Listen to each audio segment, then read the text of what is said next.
bem-vindo ao podcast da Lagoinha Nova York. Aqui quem fala é o Pastor Neto. Eu quero convidar você a abrir o seu coração para a palavra que vai ser derramada sobre a sua vida. Por isso, abra o coração, gere expectativa e fique agora com a palavra em nome de Jesus. Queria que você abrisse a sua Bíblia no livro de Efésios. Livro de Efésios, capítulo 4.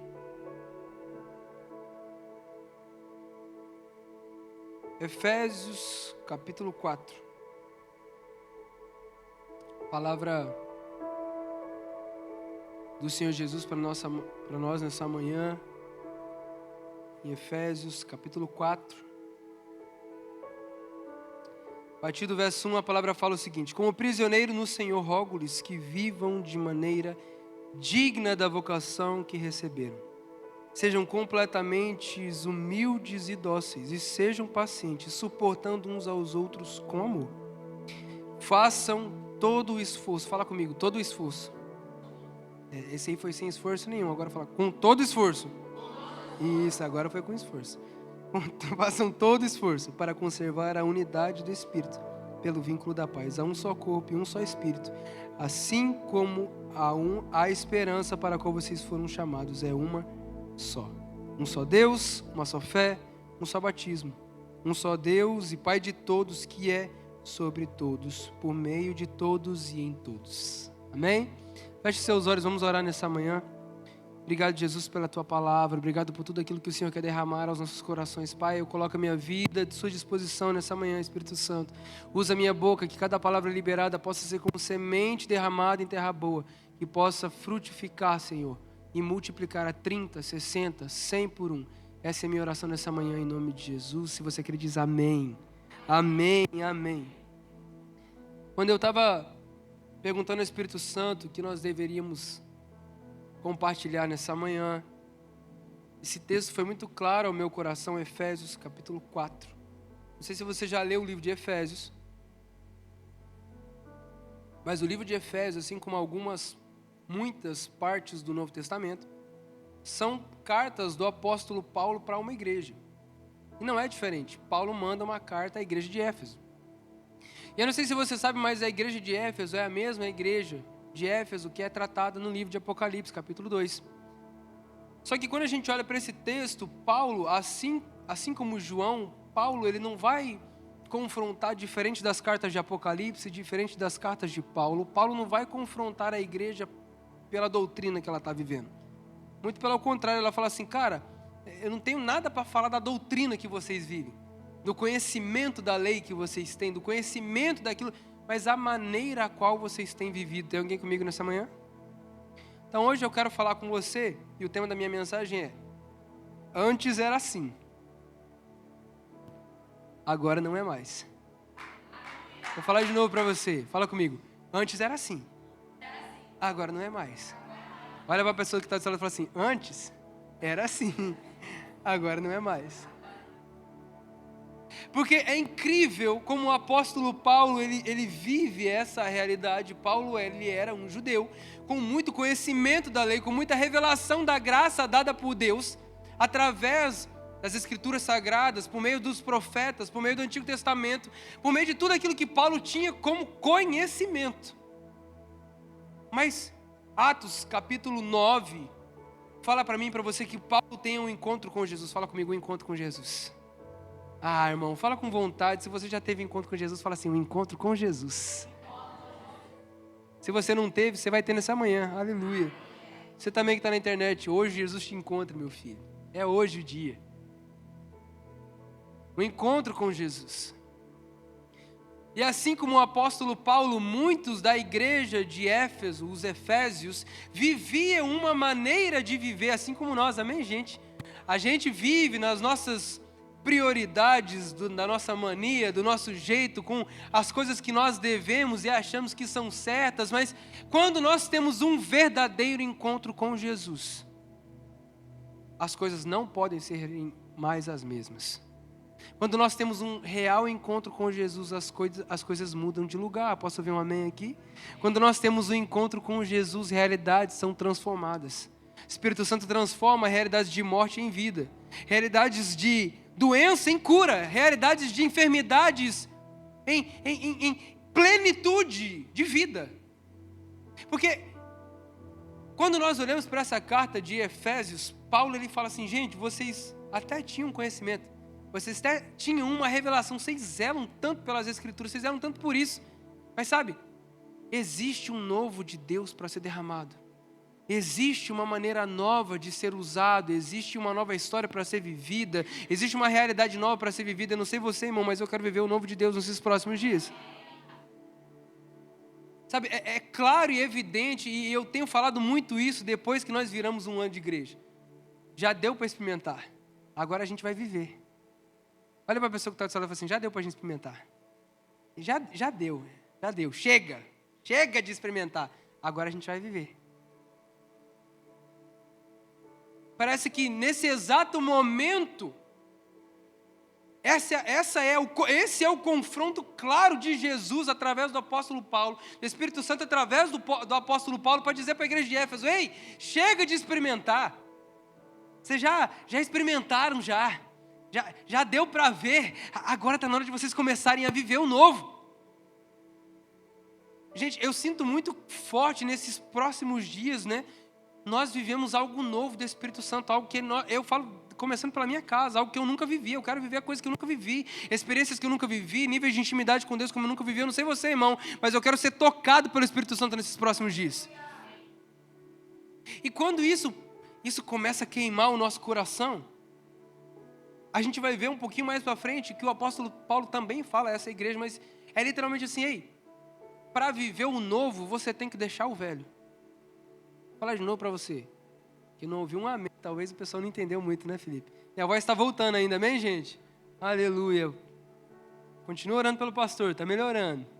Fui para a Flórida, peguei um pólen lá, quase que eu volto sem voz. Aleluia, glória a Deus. Mas está voltando, amém? Aleluia. Mas para viver o novo, tem que deixar o velho. Deus está trazendo realidades novas para você. Na verdade, já foram liberadas no céu. Eu creio nisso em nome de Jesus. Só que para você viver, irmão, você tem que começar a deixar o que já passou. A palavra é clara, eis que faço novas todas as coisas. Esqueçam, mas antes que façam novas todas as coisas, ele fala o quê? Esqueçam o que se foi. Não tem como você viver realidade nova trazendo bagagens antigas. Pastor, eu quero viver uma realidade nova nessa igreja. Deixa eu começar dizendo isso para você. Deixa tudo que você já viveu lá fora. 2 amém. Vou falar de novo para você. Você quer viver realidades sobrenaturais novas nessa igreja? Já vou te fazer um pedido. Deixa tudo lá fora. Existe um novo para ser derramado. Pastor, mas eu vivi, eu fiz, foi lindo. Aleluia. You were. É isso? Acertei, eu gastei agora. Meu Deus do céu. Praise God. Diz. Você foi, você estava, você viveu. Às vezes a gente fica tão preso naquilo que... E é lindo a gente ver essa revelação aqui, porque quando Jesus ele se revela ao seu povo, ele se revela aos judeus, eles estavam... Eu ouvi esse exemplo esses dias, eu estava lendo um livro escrito Hebreus para Todos, do N.T. Wright, um dos maiores escritores contemporâneos hoje, e ele falou algo que me impressionou muito. Ele fica assim... É como se a gente tivesse recebido um presente, porque Jesus é o presente da humanidade, amém, gente? Jesus é o presente de Deus para nós, mas é como se a gente tivesse tão focado na embalagem que a gente esquece do presente. A gente está tão focado no que já foi revelado, e isso é lindo, é maravilhoso. Pastor, eu já vivi, eu já fiz, e foi lindo, e foi incrível, amém, irmão, mas existe algo novo. Às vezes a gente fica tão focado naquilo que está do lado externo, sendo que existe algo interno, algo liberado do Espírito Santo para as nossas vidas, para que nós possamos conhecer e prosseguir em conhecer, em autoridade, em intimidade, em realidades que a gente ainda não experimentou, que a gente fica tão focado lá de fora, com coisa que a gente já viveu, e é lindo receber presente. Eu não sei você, irmão, mas a minha linguagem de amor é presente. Então, você quer agradar a vida do pastor, me dá uma meia, eu fico feliz demais. Qualquer presente, é um caneca. O povo já sabe, quando vai lá para casa, o pastor trouxe uma caneca para você, parece uma criança. Porque eu amo receber presente. Só que a gente precisa entender Assim como Paulo fala aos Efésios: ei, esquece daquilo que vocês já viveram. Porque esse povo, mesmo depois de ter recebido a revelação da palavra, a revelação de Jesus como seu Senhor, como Salvador, de ter aceitado Jesus, ter sido realmente ensinado os princípios, a revelação, ter recebido a revelação de Cristo, sabe o que eles queriam? Voltar lá para a vida deles. Ah, não, é novo, né, pastor? Novo dá trabalho. Fala assim comigo: era assim, agora não é mais. Paulo fala para eles assim: ei, era assim, agora não é mais. Para que nós possamos viver realidades novas, nós precisamos entender esse princípio. Paulo começa trazendo isso para a igreja. Ele fala assim: como prisioneiro no Senhor. Mas peraí, Jesus não nos fez livres? Fez. Mas Paulo fala o seguinte: ei, eu entendi a revelação do Evangelho. A revelação é: Jesus comprou a minha vida, não por prata nem por ouro, porque isso são coisas perecíveis, mas pelo precioso sangue de Cristo, pelo qual agora eu me torno livre do pecado, mas escravo de Cristo, a ponto de falar assim: Senhor, tudo que eu tenho pertence ao Senhor, a minha vida vai ser voltada ao Senhor, os meus desejos, as minhas vontades. Vocês estão comigo nessa manhã, gente? Paulo fala assim: ei Deus, eu me submeto à tua vontade, a ser um prisioneiro no Senhor. Porque quando nós fomos comprados do império das trevas para o reino da sua maravilhosa luz, irmão, não precisa entender isso. O Luciano Subirá tem uma mensagem maravilhosa falando dízimo e redenção. Fala a respeito disso. A gente literalmente mudou de reino. A gente mudou de Senhor. Mas Jesus não nos trata como escravos. Ele nos trata como filhos. Nos coloca para sentar na mesa, para comer do seu banquete. Nos faz usufruir da sua herança conquistada lá na cruz. Amém, gente? Paulo ele fala como prisioneiro no Senhor. Eu peço a vocês que vivam da maneira digna da vocação que vocês receberam. Irmão, ninguém era digno. Posso ouvir um amém aqui? A gente não era digno, ninguém era merecedor. Eu não era merecedor. Eu continuo não sendo, amém, gente? Aleluia, todo mundo continua não sendo. Ninguém é merecedor. Paulo fala: irmão, se tinha alguém que não tinha que estar aqui em cima, sou eu, irmão. Mas pela misericórdia e graça do Senhor eu estou aqui. E Paulo fala assim: já que vocês não eram merecedores, mas, diga mais, mas foram chamados, agora vivam da maneira digna da vocação que vocês receberam. Fala comigo: antes era assim, agora não é mais. E Paulo começa então agora uma série de coisas, uma série de princípios que a gente precisa começar a viver. Ele fala assim: primeiro, sejam completamente humildes e dóceis. Não, humildade não é você ficar andando de chinelo de dedo com um prego embaixo. E você riu porque você já fez um dia isso na sua vida. Não precisa confessar esse pecado, eu também já fiz. Pastor, mas eu não fiz isso. Eu esquentei a parte de baixo do chinelo e apertei assim, que ele fazia também a mesma coisa, só que sem o prego. Humildade não é isso. Humildade é entender: Deus, eu tenho planos, eu tenho propósitos, eu tenho sonhos, eu tenho projetos, mas entendendo quem o Senhor é, entendendo a sua vontade para mim, eu sou capaz de abrir mão de todos eles para viver aquilo que o Senhor tem para minha vida. Deus, eu sou capaz de abrir mão dos meus desejos, das minhas vontades, talvez até dos meus planos e sonhos, para viver exatamente aquilo que o Senhor tem para mim. Irmãos, eu creio nesses dias que se nós nos colocarmos diante da presença do Senhor, levantando as nossas mãos em sinal de rendição ao Senhor, dizendo assim: Pai, revela-nos a Tua vontade, mostra-nos a Tua vontade, nós nos humilharmos diante da presença do Senhor, sabe o que Ele faz? Vai dar para as nossas vidas. Existe um sobrenatural, existe um novo para ser liberado sobre nós. Mas isso não vai acontecer se você continuar carregando as bagagens do passado e realidades que você já viveu. A palavra do Senhor é clara para nós a dizer: ei, deixa o que passou, esqueça o que passou. Existe um novo sendo derramado hoje sobre nós. E ele fala assim: vivam de maneira digna. Irmão, é como se a gente fosse alistado, né? Eu com 18 anos, eu fui lá no quartel. Se você é brasileiro, você deveria ter feito isso. Se você não foi, tá tudo bem. Você pagou acho que R$2 de multa, né? Mas quando você vai se apresentar, se você foi lá, você fez isso, você chega, você faz uma série de coisas, né? Mas aí chega no momento lá: você quer servir? Me perguntaram, você quer servir? Aí eu falei, não quero não. Ah, então tá liberado. E tem gente que fala assim, não quero servir. Eles botam pra servir, né, gente? Talvez você foi um caso desses. Você quer servir? Não. Então tá bom. Então vai pro reservista. É como se a gente tivesse sido literalmente, sabe, vocacionado, chamado para esse exército. E é isso que a palavra nos fala. A partir do momento que vocês foram resgatados, vocês foram alcançados por essa graça, por esse amor, agora vivam de maneira digna da vocação que vocês receberam. Irmão, não dá mais para você viver do mesmo jeito que você sempre viveu. Vou falar de novo que agora começou, né? Tô pregando já, amém, gente? Hoje eu falo com você sobre antes era assim, agora não é mais. Não dá mais para você viver da mesma maneira.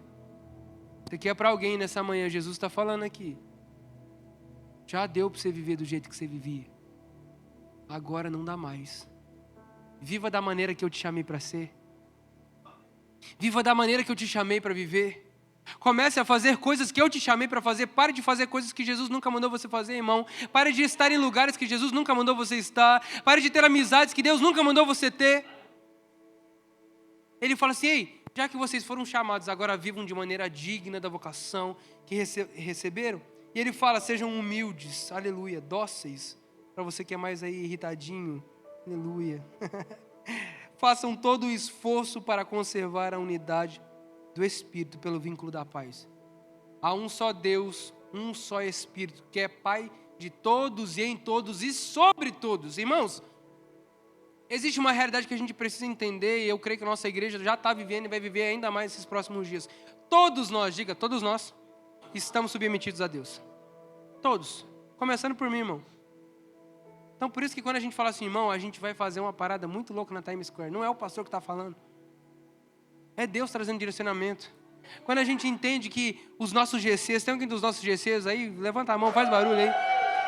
Cara, os nossos GCs, quando a gente entende, gente, vamos levar a presença de Deus lá para as nossas casas. Momento de oração, momento de leitura da palavra, momento que a gente chora junto, a gente ora junto, a gente come junto, aleluia, porque crente come. A gente está junto vivendo essa realidade. É porque existe um novo para ser derramado. Pastor, mas eu já sofri demais com que era outro nome, pastor, não era nem GC, era outro nome. Deixa o que passou, meu filho. Deixa, mas pastor, não, eu já vivi na igreja, mas eu fui tão decepcionado. Aí Jesus fala para mim, para você nessa manhã, esqueça do que se foi. Existe uma realidade nova para ser vivida, mas para isso, você precisa deixar a sua bagagem. Fala comigo, antes era assim. Agora não é mais. Paulo começa trazendo essa primeira realidade, irmão. Antes, vocês viviam dessa maneira, mas agora, sejam humildes, sejam dóceis. Se coloquem à disposição do Senhor. É incrível porque no verso 17, se você está com a sua Bíblia aberta aí. Verso 17 de Efésios, capítulo 4. Quem achou, diga amém. 2 pessoas que não achou, diga misericórdia. Ninguém disse misericórdia, né? Aleluia. Efésios, capítulo 4, verso 17. A palavra fala para mim e para você. Assim, eu digo a vocês, e no Senhor eu insisto, não vivam mais como os gentios, que vivem na inutilidade dos seus pensamentos. Eles estão obscurecidos no entendimento e separados da vida de Deus por causa da ignorância. E estão devido ao endurecimento de coração. Deixa eu falar uma coisa para você. Olha aqui para mim. Hoje eu falo com você sobre antes era assim, agora não é mais. Quem já foi encontrado pelo Espírito Santo, quem já foi encontrado por Jesus, não pode ter um coração contrito, um coração duro, um coração de pedra. A palavra fala para mim e para você em Ezequiel que Jesus trocaria o nosso coração de pedra por um coração de carne. Irmão, não dá para você viver mais desse jeito. Que jeito, pastor? Parecendo uma pedra de gelo dentro da igreja. 2 pessoas pegaram. Vou falar de novo para você. Se você está no modo ice aqui em Nova York, fala para você, antes era assim, agora não é mais. Talvez você chegava em ambientes onde a presença do Espírito Santo estava acontecendo e você ficava em realidades apáticas. Deixa eu ver o que esse povo vai pregar. E erraram umas notas hoje, hein? Você viu o cantor? E o pastor inventando de cantar, misericórdia. Irmão, Deus não quer um coração de pedra. Ele fala claramente aqui para nós, não vivam mais, ele insisto com vocês, não vivam mais como gentios, não vivam mais do jeito que você vivia, irmão. Não viva mais sendo espectador de tudo aquilo que Deus está fazendo nessa cidade. Não viva mais sendo espectador do cumprimento de chamado ministerial de outras pessoas. Eu creio que Deus chamou mesmo muitos aqui para serem pastores, mestres, evangelistas, apóstolos. Mas você continua com o mesmo coração. Que coração? Eu não quero ser ensinado. Eu não quero ser quebrado. Eu não quero deixar minhas vontades. Eu não quero mudar de vida, pastor. Eu quero continuar com essa vida. E deixa eu falar uma coisa para você. Não dá mais para viver do jeito que você está vivendo.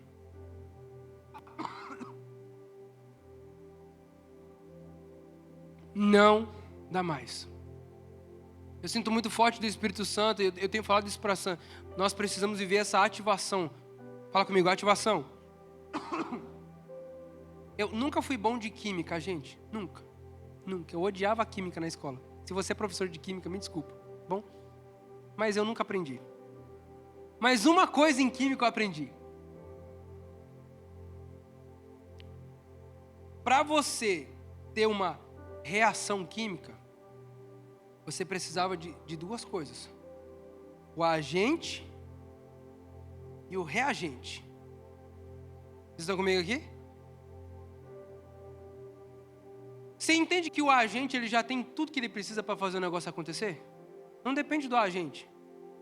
E quando eu olho para essa realidade, eu creio que a natureza espelha assim e reflete a glória de Deus. Tudo aquilo que Deus precisa fazer, irmão, para você viver o novo, o sobrenatural, realidades novas, palavras liberadas, Deus já fez. Depende agora do reagente. Se o agente for o melhor agente, eu estou falando da química, tá, gente?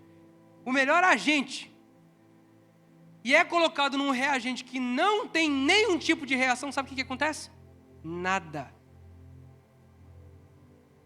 Talvez você precise começar a se perguntar, não é se o Espírito Santo está aqui, é se você está disposto a reagir à presença dele. Ah, irmão, não vou falar de novo para você. Você tem que parar de dizer assim, eu queria uma banda melhor, eu queria uma música melhor, eu queria uma estrutura melhor. Ei, para, porque tudo que você precisa é da presença do Espírito Santo. Ele já está aqui, irmão, há muito tempo. Ele está esperando agora é o que você vai fazer, qual a maneira que você vai reagir. Se é dobrando os seus joelhos, se é levantando as suas mãos, ou se é cruzando os seus braços. Ei, existe um novo para ser derramado, mas não vai ser derramado se você continuar vivendo da mesma maneira qual você vive. Hoje eu falo com você, era assim. Fala comigo, era assim. Agora não é mais. Era assim, irmão. Agora não é mais. Paulo ele continua trazendo essa revelação para a igreja de Éfeso. Eu prometo que eu não vou me estender muito aqui, mas existe algo que fala muito ao nosso coração. Ele continua dizendo, esses estão obscurecidos, não vivam como gentios. Gente, Deus está falando para a gente, chega de você viver, as pessoas nem sabem que você é crente, que as suas atitudes são as mesmas atitudes da galera que está lá fora. Você é crente? Nem parece. Ele fala assim, suas atitudes não vivam mais. Eles estão obscurecidos pelo conhecimento, eles ainda não conheceram a Jesus, porém vocês já conheceram, já tiveram a revelação, mas ainda continuam vivendo da mesma maneira. Ei, Lagoinha, Nova York, antes era assim, agora não é mais. Existe um novo de Deus sendo derramado sobre as nossas vidas nessa manhã. Existe um novo para ser derramado sobre as nossas vidas. Paulo ele fala para essa igreja, e Deus quer derramar tanto sobre vocês. Mas ele fala, verso 20, se você está com a sua Bíblia, verso 20, todavia, vamos pegar do verso 19, tendo perdido toda a sensibilidade, eles se entregaram à depravação, cometendo com avidez toda espécie de impureza. Verso 20, todavia, não foi isso que vocês aprenderam de Cristo. De fato, vocês ouviram falar dele e nele foram ensinados de acordo com a verdade que está em Jesus. Quando a antiga maneira de viver de vocês foram ensinados a despir-se do velho homem, que se corrompe por desejos enganosos. Verso 23. A serem renovados, fala comigo, renovados, renovados no modo de pensar e a revestir-se do novo homem, criado para ser semelhante a Deus, em justiça e em santidade, provenientes da verdade. Eu creio na palavra liberada sobre as nossas vidas, sobre existir vestes novas. Quando a gente fala de vestes novas, e você já está cansado de saber disso, existem várias passagens que falam a respeito disso, mas no livro de Apocalipse a palavra fala claramente sobre a noiva. E eu amo pregar sobre a noiva, a igreja de Cristo. Todas as vezes que eu começo a ministrar, eu sempre pergunto. Hoje eu não perguntei porque eu quero perguntar agora. Não é porque eu esqueci, aleluia. Mas eu sempre pergunto assim: tem algum apaixonado por Jesus? Porque a palavra nos fala de uma noiva apaixonada por Jesus, que espera ansiosamente pelo noivo, mas ele fala que essa noiva espera ele com vestes brancas. Vestes brancas fala sobre santidade, fala sobre pureza, fala sobre uma nova vida. Existe uma nova vida para ser derramada sobre as nossas vidas nessa manhã. Existem vestes para serem trocadas. O apóstolo Paulo fala claramente, ele fala assim: ei, vocês foram ensinados a despir-se do velho homem, irmão. Talvez o que você precisa fazer hoje, nessa manhã, é você tomar uma atitude. Deus, eu não quero mais viver desse jeito. Deus, eu preciso ser liberto desse pecado. Eu não quero mais viver em droga, em pornografia, em prostituição. Eu não quero mais viver realidades de mentira. Eu não quero mais viver realidades de engano. Tem alguém comigo nessa manhã? Pai, eu preciso ser despido desse velho homem e ser vestido com vestes novas. Vestes de santidade, vestes de pureza, vestes de justiça, irmão. A gente está clamando por avivamento nessa cidade, mas todo avivamento começa com arrependimento. Vou dizer: Jesus, até aqui eu fiz desse jeito. Até aqui eu vivi assim. Era assim. Mas agora que o Senhor entrou na minha vida, não é mais. Por isso quero que você se coloque de pé nessa manhã. Feche os seus olhos. Eu creio que o Espírito Santo está aqui falando com os nossos corações. Existe uma palavra liberada sobre nós, que o Senhor faria nova todas as coisas. Por isso, irmão, se você precisa de um toque do Espírito Santo, quero que você feche seus olhos, coloque as suas mãos sobre o seu coração e comece a clamar: Pai, eu quero mais. Pai, muda a minha vida. Jesus, eu não quero mais viver da mesma maneira. Eu não quero continuar vestido com vestes de pecado, vestes de injustiça, vestes de imoralidade, vestes, Pai, de pecados que me aprisionam. Mas nessa manhã eu preciso ser revestido da glória de Deus. Eu preciso ser revestido com vestes novas. Comece a levantar a sua voz. Levante o seu clamor nessa manhã, Lagoinha. Comece a pedir mais.